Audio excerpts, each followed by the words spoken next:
young, and you have built for yourself a great name in communication. Can you tell us how this happened?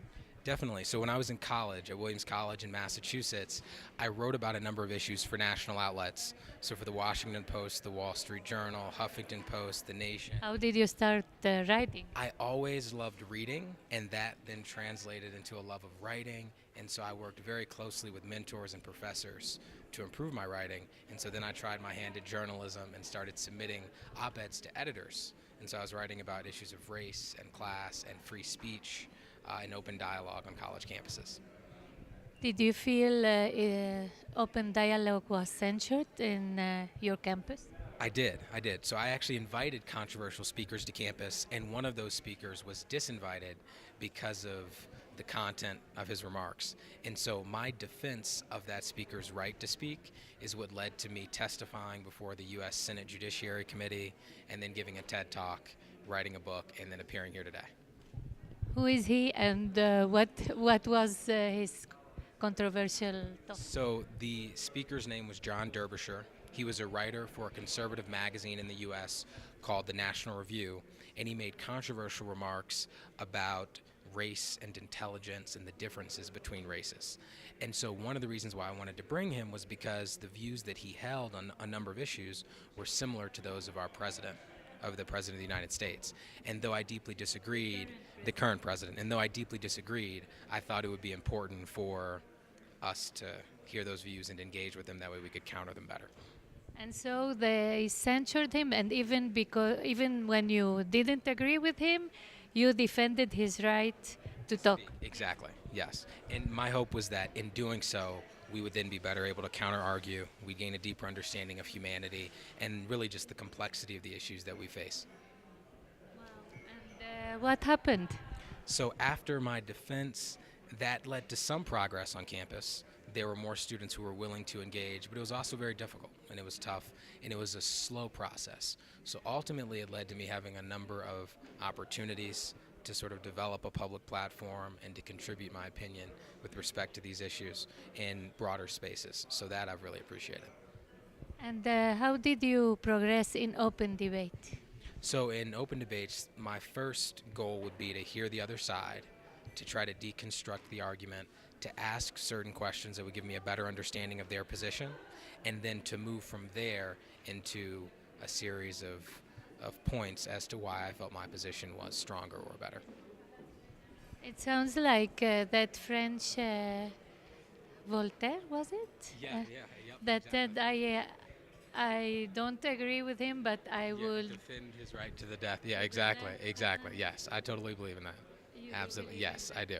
And what is the state of communication of media right now in the States about this? I think right now it is becoming increasingly difficult because of polarization, because of the divisions politically that we face as a country, for people in the media broadly in our world today to say what needs to be said, to keep the public and the citizenry informed.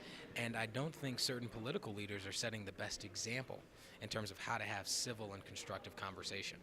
And so I think we need better examples. I think the journalists need to have the right to inform, to speak freely, to report on issues, to ask tough questions.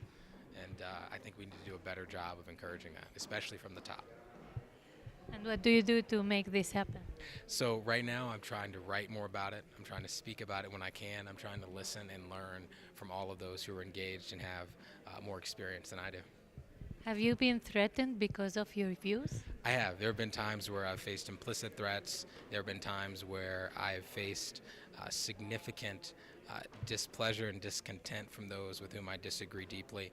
And I really do try to understand where those grievances come from, to understand what the center of the dissent is, right, and really what motivates people to believe and say things like we should not have a speaker on campus or we should not have someone somewhere. So in my effort to try to gain an understanding of that, I'm hoping that I'm better able to reach people and create positive change. And what do the words politically correct? What do you think about this? So in some sense, I think political correctness is an umbrella term I think it's a big term that encompasses a lot of things, but I would say that the main thing that we're generally discussing is what is it okay for someone to say and what is not okay for someone to say. So when we talk about what's politically correct, we are talking about what someone can and cannot say. And it's going to be dependent on the context, on the subject, and on the circumstances. And where are the boundaries of what you can or what you So cannot? for me, I think that the boundaries come in terms of intimidation and threats. Whenever someone is intimidated or threatened personally, then that to me means that should not be something that's encouraged or something that's permitted in any space, venue, or at any location at any time. So someone who is threatening others or who is inciting violence, that's not what this should be about. What we should be trying to do is gain a deeper understanding of opposing viewpoints, trying to reach out across the aisle, trying to hear and learn from those who have a different set of experiences and a different set of perspectives. What should be the limit for a journalist that is not permitted to say things like to? So I think that journalists should be free to ask tough questions of those in power. I think that they should do tough investigative reporting, that they should push and challenge people, that their goal should be, depending upon what their specific role is, to inform the public and to express their opinion clearly, thoughtfully, tactfully, and effectively. And I think that the only limits really that should be in place are those that involve the safety of confidential information. And as it relates to national security. And then I would also say just to ensure that things are reported accurately. So I think one limitation should be that if a journalist is quoting or citing someone, to make sure that what they're saying is accurate.